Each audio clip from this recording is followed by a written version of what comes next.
Hi. Like a little kid. Ooh. Hey.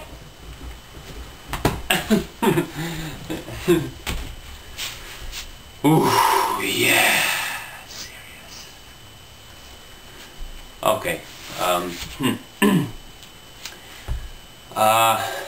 This video is something different. It's not about neutrality, though I'll still be going on with that. I'll still continue elaborating the process, the path to attain neutrality. But today I had an interesting conversation with some woman, my friend, and she smokes, and she says, how can I be so strong to stop? There are two centers.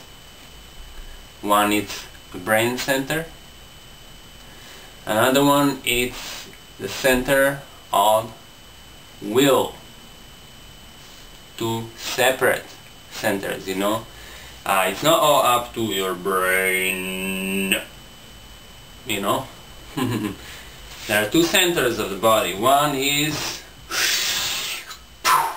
focus of you, of who you really are, and what you really are. And another one is from this world, the one that tries to balance everything, right? The left and the right side. You see? Because it goes like this in a brain, you know. These sides, they stick together, they make a body stay together this way. See, like an X. So it doesn't go this way, that this part controls this part and this one. It's exactly opposite. This one controls this one and this one.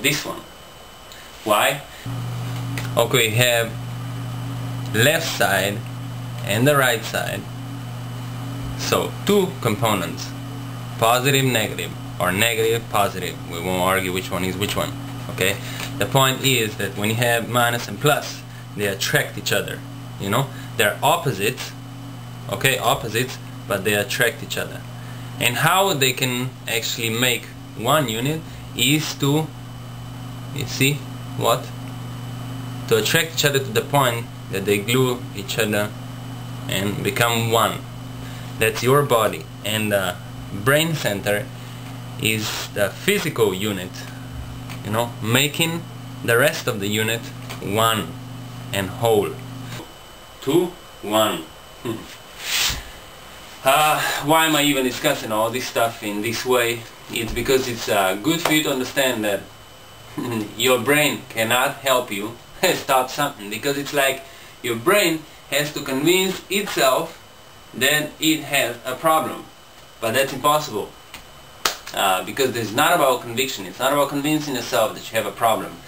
It's about understanding the problem, not convincing yourself into it, and then having the will, which means you move from one center to the other one, your focus, yeah, and then through that center you stop whatever you need to stop, whatever you feel it's abusive, whatever you get to understand that is abusive to your own being, to your own system, even the physical system, the body, the form.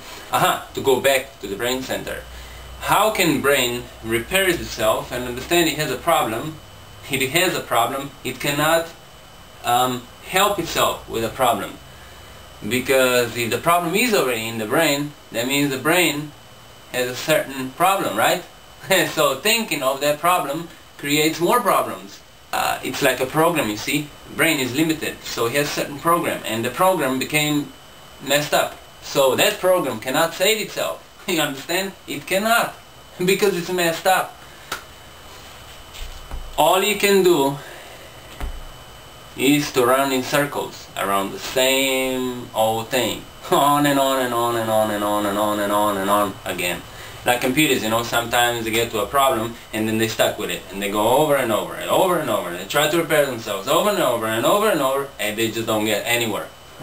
They get nowhere. So smoking smoking, it's like it's addiction, you know, like many other addictions that we have. Not only smoking, drinking, drugs, whatever. Like we have so many drugs, so many abuses of our own beings and our own physical entities, the bodies. It's like this, right? You can imagine every addiction as a symbolical act of symbolism. Not only the physicality and the biochemistry of the addiction itself, but let's understand this in this idea, okay? Let's say if you smoke, what's your real problem? Why do you smoke? What happens with the smoke? Smoke, you see? Smoke itself happens. When you have a cigarette without a smoke, it's not a cigarette, right? So you're burning something which makes a lot of smoke, and you inhaling the smoke. The smoke gets in your lungs, clogs your lungs because they're full of smoke. The smoke gets into the blood, and the blood gets it through the whole body, especially up in the brain. And then the brain is getting kind of foggy, right? You know, and your brain controls all the senses, yeah? At least those physical senses. Which means that symbolically, there is something in your life that you just don't want it to be so obvious. So you want to fog it a little bit, you know what I mean? So that it's not so crystal clear. Because if it's crystal clear, there's no way you can avoid it. There's no way you can pretend about it. Each toxin or drug that you inhale or that you intake inside your body affects on a physical level your brain, because the brain is the representative of your physicality, okay? So that's the physical center, okay? The other center is not so much physical, you know? It's actually not physical at all when we come to the solid form of this body, you know what I mean? So, but anyways, this center, the physical center, whatever it comes through that center, and if you fog it, all the senses are kind of foggy, you know what I mean? So, and the perception of life is foggy. I wanted to share this with you because if you smoke, maybe you should ask yourself what is too obvious out there, or especially within yourself, that you cannot stand, okay? And you try to fog it. That was just kind of like an extra stuff. I guess it has to do something with everything, right? With the deeper of who you are and what you are and what we are and who we are. Thank you very much for your attention. Have a good time, okay? And see you next time with something wow, mind-blowing.